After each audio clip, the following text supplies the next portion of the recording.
ဒီနေ့ podcast မှာကျွန်တော်ပြောမယ့်ရုပ်ရှင်က2010မှာထွက်ခဲ့တဲ့ The Social Network ပါကျွန်တော်တို့အခုသုံးနေကြတဲ့ Facebook ကြီးဘယ်လိုစဖြစ်လာသလဲအဲ့ဒီအတွက် Mark Zuckerberg ကဘာတွေကိုရင်ဆိုင်ခဲ့ရသလဲဒီအကြောင်းပေါ့ဒီကားကထူးချွန်ထက်မြက်တဲ့လူငယ်လေးတယောက်အောင်မြင်သွားတယ်ဆိုတဲ့ရုပ်ရှင်နဲ့ biopic မျိုးတော့မဟုတ်ဘူးကဘာကြီးတစ်ခုလုံးကိုအချင်းချင်းဆက်သွယ်ပေးနိုင်တဲ့ website တစ်ခုကိုလူတန်းပေါင်းများစွာစီအောင်မြင်ပို့ပေးနိုင်ခဲ့တဲ့လူတစ်ယောက်ကသူကိုယ်တိုင်ကြတော့သူ့ရဲ့အထီးကျန်မှုကိုဘယ်လိုဖန်တီးမိခဲ့သလဲဆိုတာကိုအေးဆက်ဆက်နဲ့လှလှပပကြီးရိုက်ပြထားတဲ့ရုပ်ရှင်ဒီရုပ်ရှင်ကိုကြည့်ပြတာက Zuckerberg ရဲ့ဘဝတစ်စိတ်တစ်ပိုင်းအကြောင်းမှုလို့လည်းပါတယ်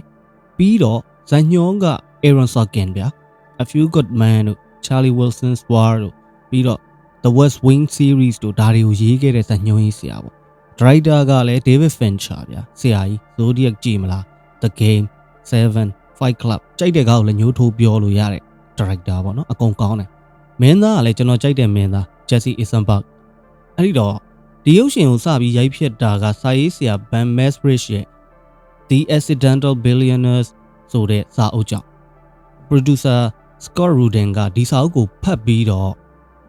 မူချမ်းအစစ်မှာတင်သဘောကျလုံးလို့ဆိုပြီးတော့ရုပ်ရှင်ရိုက်ဖို့ဝယ်လိုက်တယ်ပြီးတော့ Aaron Sorkin ကိုဇာညွန်အပ်တယ်ပေါ့ Aaron Sorkin ကလည်းစိတ်ဝင်စားတယ်ဒီဇလန်ကခေတ်သစ် social media ရဲ့အစဖြတ်နေတယ်ပြီးတော့လူတွေနဲ့အမြဲတမ်းဒွန်တွဲနေတဲ့အောင်မြင်မှုတွေသစ္စာဖောက်မှုတွေအာဏာမက်မှုတွေအဲ့ဒီလိုမျိုးလူတွေရဲ့အခြေခံစိတ်နေစိတ်ထားတွေကိုပေါ်အောင်ပြနိုင်မယ်လို့သူကယုံတယ်အဲ့ဒါကြောင့်ဒီကားကိုရေးဖို့လက်ခံလိုက်တယ် Aaron Sorkin ရေးတာဆိုတော့သူ့ style တွေမြင်ရတာပေါ့နော် walk and talk တွေပါတယ်character တွေကအမြဲတမ်းလမ်းလျှောက်ရင်းနဲ့အရေးကြီးတဲ့ကိစ္စတွေကိုခက်မြန်ပြောနေတာမျိုးတွေပေါ့ဒါကဇလန်ကိုအမြဲတမ်းလှုပ်လှုပ်ရှားရှားဖြစ်နေအောင်ရေးတဲ့နည်းလို့ပြောရမယ်ပြီးတော့ fast paced dialogue တွေသူ့ဇာတ်ကောင်တွေစကားပြောတဲ့နှုံကြည့်လိုက်ဗျာ72ပြည့်နေသလိုပဲပုံမှန်ထက်အများကြီးမြန်တယ်အဲ့ဒါဘယ်မှာစပြီးမြင်ရလဲဆိုတော့ opening scenes တည်းကစပြီးမြင်ရတယ် Zuckerberg နဲ့သူ့ကောင်မလေး conversation မှာအဲ့ဒီလိုမျိုး72ပြည့်သလိုတွေပြောနေကြတာပေါ့နော်နောက်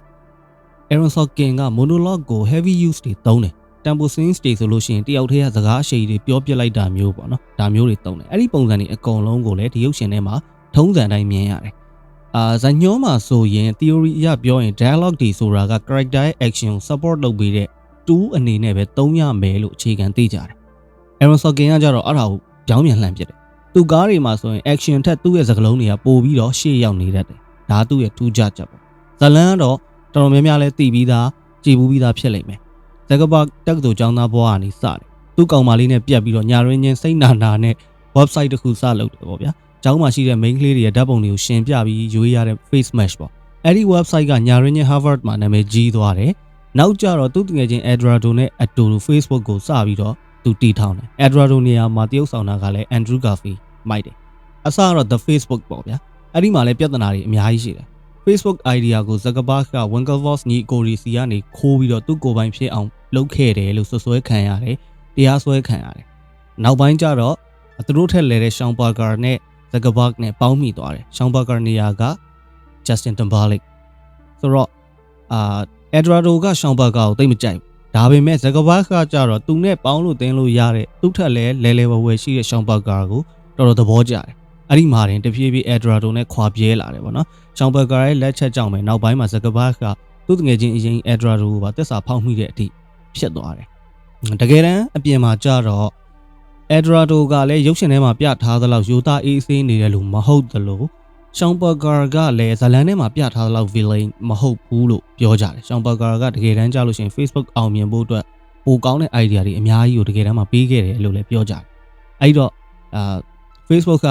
တဖြည်းဖြည်းအောင်မြင်လာတယ်ဒါပေမဲ့ Zuckerberg ကတော့သူ့နားမှာရှိတဲ့လူတွေကိုတဖြည်းဖြည်းချင်းဆုံးရှုံးသွားတယ်ရုပ်ရှင်တကားအနေနဲ့ပဲအပေါ်ယံကြည့်မယ်ဆိုရင်တော့လူငယ်တယောက်ရဲ့ရုန်းကန်မှုတွေအောင်မြင်မှုတွေသုံးဖြတ်ချက်အမှားအမှန်ဒါတွေကိုတွေ့ရမယ်ဒါပေမဲ့နည်းနည်းတွေးမယ်ဆိုရင်ဒီထက်ပိုတာတွေအများကြီးရှိတယ်အဲ့ဒါကိုနောက်မှပြောမယ်ဗျာရုပ်ရှင်ကြောင်းဆက်သွားဒီကားကို Aaron Sorkin ကဇာညွှန်းရေးတော့162မျက်နှာအထိရေးတယ်တော်တော်များတယ်လို့ပြောလို့ရတယ် David Fincher ကကြတော့ဒီရုပ်ရှင်ကို run time 2 နာရီအတွင်းမှာအပြီးပြချင်တယ်အဲ့တော့သူတို့နှစ်ယောက်ညှိကြဒီမှာရင် Aaron Sorkin ရဲ့ signature တွေပါလာတော့တာပဲပေါ့နော် first paced dialogue တွေ walk and talk တွေပေါ့တရုပ်ဆောင်တွေကစကားပြောနှုံးကိုအင်မတန်မြန်တဲ့အထိလေ့ကျင့်ခဲ့ရတယ်ဒါက pre-production အပိုင်းတခြားပြဿနာကဘာလဲဆိုတော့ Zuckerberg ကိုယ်တိုင်ပဲ Zuckerberg နဲ့ Facebook company ကဒီရုပ်ရှင်ကိုကန့်ကွက်တယ်ဒီရုပ်ရှင်ထဲမှာပါမဲ့သူ့အကြောင်းတွေကအမှားတွေကြီးပဲတဲ့ Zuckerberg ကအဲ့လိုမျိုးဝေဖန်တယ် ထုတ်လုပ်ရေးကုမ္ပဏီက Sony Picture ဗျာသူတို့ကတရားစွဲခံရနိုင်တဲ့အချက်တွေရှောင်လို့ရအောင်ဆိုပြီးတော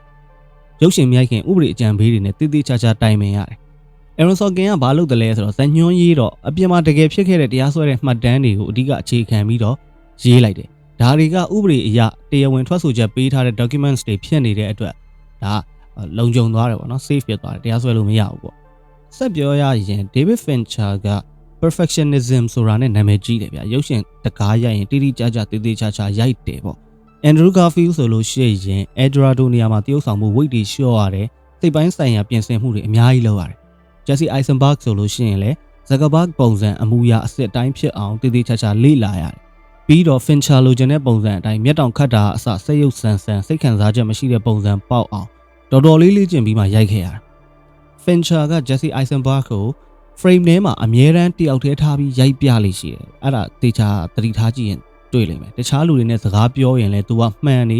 computer screen တွေနဲ့ barrier တစ်ခုခံထားပြီးအမြဲတမ်းပြ။အဲ့ဒါဘာလဲဆိုတော့ Zuckerberg ကလူတွေနဲ့ဘယ်လောက်တောင်ဝေးကွာနေသလဲဆိုတာကိုပြတဲ့ metaphor ပေါ့နော်။နောက်ပြီးတော့ music score အပိုင်းဒီအပိုင်းကလည်းထူးကြတယ်။ Trent Reznor နဲ့ Atticus Ross က score ကို thriller တကားလိုမျိုးတီးပေးခဲ့တယ်။ဒါထူးခြားချက်ပေါ့နော်။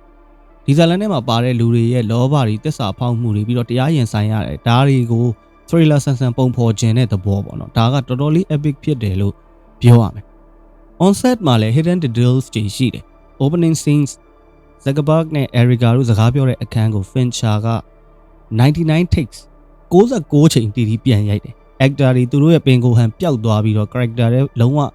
နစ်သွားအောင်လုပ်တာပေါ့နော်ဗမာပြည်မှာသာအဲ့လိုရိုက်လို့ရှိရင်တော့မင်းသားနေတစ်ဝက်နဲ့ထပြန်မယ်ထင်တာပဲ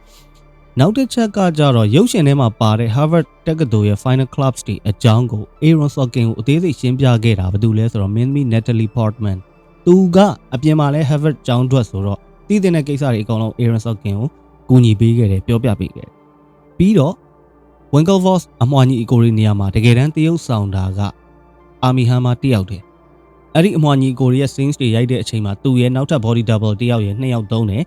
ပြီးတော့မှ body double တရုပ်ဆောင်တဲ့ actor ရဲ့မျက်နှာကို CGI ပြန်အုပ်ပြီးတော့ရုပ်ရှင်ထဲမှာအမွှာ2ယောက်ဖြစ်အောင်လို့မျက်နှာအစားထိုးတဲ့ technology သုံးပြီးရိုက်သွားတာ Aaron Sorkin ကိုယ်တိုင်လည်းရုပ်ရှင်ထဲမှာကြော်ညာကုမ္ပဏီကဇက်ကောင်အနေနဲ့ cameo ဝင်ပြီးတော့တရုပ်ဆောင်ထားသေးတယ်ဒါတွေက hidden details တွေပေါ့နော်ဒီရုပ်ရှင်ထွက်လာတော့အကြီးအကျယ် controversy ဖြစ်တယ်အဓိကအချက်က Zuckerberg ကိုအင်မတန်ဆိုးသွမ်းတဲ့လူတငယ်ချင်းတွေကိုတစ္ဆာဖောက်တဲ့လူအဖြစ်ပုံဖော်ထားတယ်ဆိုတဲ့ဝေဖန်ချက်တွေပေါ့နော်ဒီကားထွက်လာတော့ Zuckerberg ကဘာပြောသလဲဆိုတော့ဒီရုပ်ရှင်ထဲမှာငါနဲ့တူတာဆိုလို့ငါဝတ်တဲ့အင်ကြီးတွေလောက်ပဲရှိတယ်သိရတယ်သူဒီကားကိုတိတ်တိတ်ချာချာကြည့်ထားတယ်ဆိုတော့သူစိတ်နာမယ်ဆိုရင်လည်းနာကျင်စရာပဲဗျတကယ်တမ်းပြောရရင်လူသိနေတဲ့အချက်တစ်ခုက Zuckerberg က David Fincher ရဲ့ fan Fight Club ထွက်တော့ဆိုလို့ရှိရင်သူ့ profile မှာ favorite fictional character အနေနဲ့ Tyler Durden နာမည်ကိုတောင်ထည့်ထားခဲ့တယ်သူနဲ့စိတ်သက်ချင်းတူတဲ့လူလို့ Zuckerberg ကယူဆပြီးတော့သဘောကျခဲ့တာ David Fincher က The Social Network ရိုက်မယ်ဆိုတော့ကလည်းသူပြောရင်လည်းပြောမှာပေါ့ငါအကြောင်းကိုငါသဘောကျတဲ့ director ကရိုက်တော့မယ်ဒါပေမဲ့တကယ်ရိုက်တဲ့အချိန်လဲကြာတော့သူထင်တယ်လို့မဟုတ်ဘဲနဲ့သူ့ကိုပုံဖော်ထားတာသူမြင်ချင်းလို့မဟုတ်နေဘူးပေါ့နော်အဲ့ဒါကိုတွေ့ပြီးတော့မှစိတ်ကောက်သွားတာပေါ့ The Social Network ရုပ်ရှင်ကတော့အင်မတန်မှအောင်မြင်တယ်2010ရဲ့အကောင်းဆုံးရုပ်ရှင်တွေကတကားလည်းဖြစ်တယ် Oscar ဆုပေးပွဲမှာ Best Adapted Screenplay ရတယ် Best Original Score ရတယ်ပြီးတော့ Best Editing ရတယ်3ဆုရတယ် Nomination က8ဆုလားမသိဘူးဝင်တယ်နာမည်ကြီးဝေဖန်ရေးဆရာ Roger Ebert ကဒီရုပ်ရှင်ကခေတ်သစ်လူမှုဘဝရဲ့ပုံရိပ်ကိုအပြည့်ပြည့်စုံဖော်ပြနိုင်တဲ့လက်ရာလို့ချီးကျူးတယ် Rotten Tomatoes မှာရှာကြည့်လိုက် 96% ထိရှိတယ်ဒီဘက်ခေတ်အကောင်းဆုံးရုပ်ရှင်စရင်းတွေထဲမှာလည်းအများတန်းပါတယ်ရုပ်ရှင်နဲ့အပြင်နဲ့တိတ်မတူတာလေးတွေလည်းရှိတယ်ဒါကတော့ biopic တော်တော်များများမှာလည်းဒီလိုမျိုး dramatize လုပ်တဲ့ဟာကတိတ်မထူးဆန်းဘူးပေါ့နော်ရုပ်ရှင်ထဲမှာဆိုရင် Zuckerberg က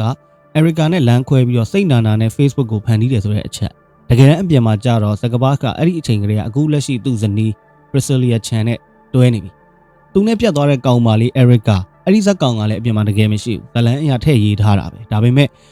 Erica ဆိုတဲ့နာမည်က Zuckerberg အရင်တော့ရေးခဲ့ဘူးတဲ့ဒီ blog တွေထဲကကောင်မလေးရဲ့နာမည်ကိုပြန်ပြီးယူသုံးထားတာလို့လည်းပြောကြတယ် Jesse Eisenberg ကတော့ Zuckerberg နဲ့တော်တော်တူအောင်တရုပ်ဆောင်တယ် hoodie ဝတ်တာတွေပြီးတော့ Adidas flip flop တွေဒါတွေအကုန်လုံးကအပြင်အတိုင်းပဲအဲ့ဒါကြောင့်လဲ Zuckerberg ကပြောတာနေမှာပေါ့နော်ဒီရုပ်ရှင်ထဲမှာငါနဲ့တူတာဆိုလို့ငါဝတ်တယ်လို့ပုံစံမျိုးပဲရှိရလို့ပြောတာပေါ့နော်ဘယ်လိုပဲဖြစ်ဖြစ်ဒါကိုတိတိကျကျလုပ်ထားတယ်ကျွန်တော်ခုနပြောတဲ့ဟာကိုပြန်ပြီးအစဖော်မယ်ဗျာဒီရုပ်ရှင်ကတာမန်ကြည့်ရင်တော့ Mark Zuckerberg နဲ့သူတည်ထောင်ခဲ့တဲ့ Facebook အကြောင်းပဲဒါလောက်ပဲပထမတစ်ခေါက်ကျွန်တော်ကြည်တုံးကလည်း တိတ်ပြီးလေးလေးနက်နက်မဟုတ်ဘူးဒီတိုင်းပဲ Zuckerberg အကြောင်း Facebook အကြောင်းဆိုလို့ကြည့်လိုက်တာဒါပေမဲ့နောက်တစ်ခေါက်ကျွန်တော်ပြန်ကြည့်မိတဲ့အချိန်ကျတော့တွေးစရာတွေရှိလာတယ်ကဘာပေါ်မှာလူတန်းနဲ့ချီပြီးသုံးနေကြတဲ့ Facebook ဆိုတာကြီးကလူမှုကွန်ရက်ကြီးတစ်ခုပြလူတွေအချင်းချင်းကိုဆက်သွယ်စေခြင်းနဲ့ရင်းနှီးစေခြင်းနဲ့လူမှုရေးအတိုင်းဝိုင်းတွေတိဆောက်စေခြင်းအဲ့လိုလုပ်လို့ရမယ့် tools တွေလည်းအများကြီးထည့်ပေးထားတယ်ဒီသဘောနဲ့ပဲလုပ်ခဲ့တာတကယ်လဲ Zuckerberg ဖြစ်စေခြင်းတဲ့အတိုင်းဖြစ်ခဲ့တယ်အောင်မြင်တဲ့လူမှုဆက်သွယ်ရေးကွန်ရက်တွေအရန်ကိုဖြစ်ထွန်းလာဒါပေမဲ့ဒါလောက်အောင်မြင်တဲ့ social network ကြီးတစ်ခုကိုတီထောင်ပေးခဲ့တဲ့ Zuckerberg ကိုယ်တိုင်ကတော့တဖြည်းဖြည်းနဲ့တယောက်တည်းဖြစ်သွားတယ်အထီးကျန်တဲ့လူအပေါင်းအသင်းတွေရဲ့လမ်းခွဲမှုကိုခံရတဲ့လူဘဝကိုရောက်သွားတယ်အဲ့ဒီအချက်ကို Aaron Sorkin နဲ့ David Fincher ကတိတိကျကျပြတယ်ထိထိမိမိကြီးသရောသွားတာ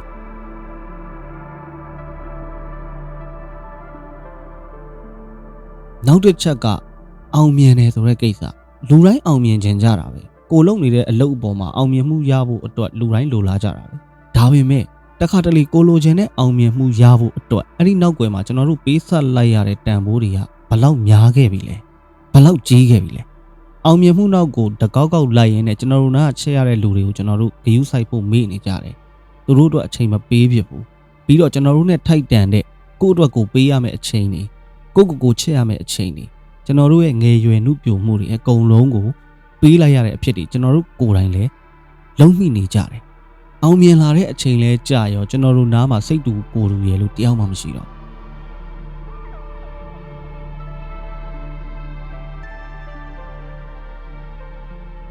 ထားပါတော့ဗျာစိတ်အားလက်အားရှိတဲ့အချိန်တစ်ခုပေါ့တနေ့ရမှာပေါ့ပပထိုင်ပြီးတော့ဘီယာလေးပါလေးတောက်ရင်းနဲ့အလုပ်ကိစ္စတွေပါတွေဘာမှမတွေ့ပဲကိုပြောချင်ရပြောလို့ရတဲ့ကိုပြောတာကိုနားထောင်ပေးမဲ့အပေါ်ရန်မဟုတ်ဖဲနဲ့ပေါ့နော်ကိုစကားကိုအပေါ်ရန်မဟုတ်ဖဲနဲ့ရင်ပတ်ကြီးနဲ့နားထောင်ပေးမဲ့တငယ်ချင်းဒါမှမဟုတ်တစုံတစ်ယောက်အဲ့ဒီလိုမျိုးတွေမှမရှိတော့ဘူးဆိုတဲ့အခြေအနေကိုကျွန်တော်တို့ကိုယ်တိုင်ဖန်တီးယူမိခဲ့ကြပြီဆိုရင်ကျွန်တော်တို့ရှာနေတဲ့အောင်မြင်မှုဆိုတာဘာအဓိပ္ပာယ်ရှိအောင်မှလဲပေါ့လေဒါကိုတွေးမိတော့ The Social Network ကြည့်ပြီးတော့အဲ့ဒါတွေအကုန်လုံးကျွန်တော်ခံစားမိသွားတယ် ending မှာ Zuckerberg က refresh button ကိုထပ်တလဲလဲနှိပ်နေတယ်ဆိုတာကလည်းသူဖန်တီးခဲ့တဲ့ network ကြီးထဲမှာသူကိုယ်တိုင်ပဲ lonely ဖြစ်ပြီးပိတ်မိနေတယ်ဆိုတာကိုပြတဲ့တကယ်မိုက်တဲ့ metaphor ပဲကျွန်တော်ကတော့အဲ့လိုထင်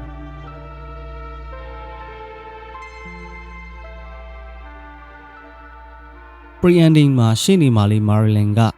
Zuckerberg ကိုပြောခဲ့တဲ့ dialogue တစ်ခုရှိတယ်ရှင်ကလူယုံမှာတယောက်မဟုတ်ဘူး Mark အဲ့ဒီလိုဖြစ်လာအောင်အရန်စူးစမ်းနေုံတက်တက်ပါ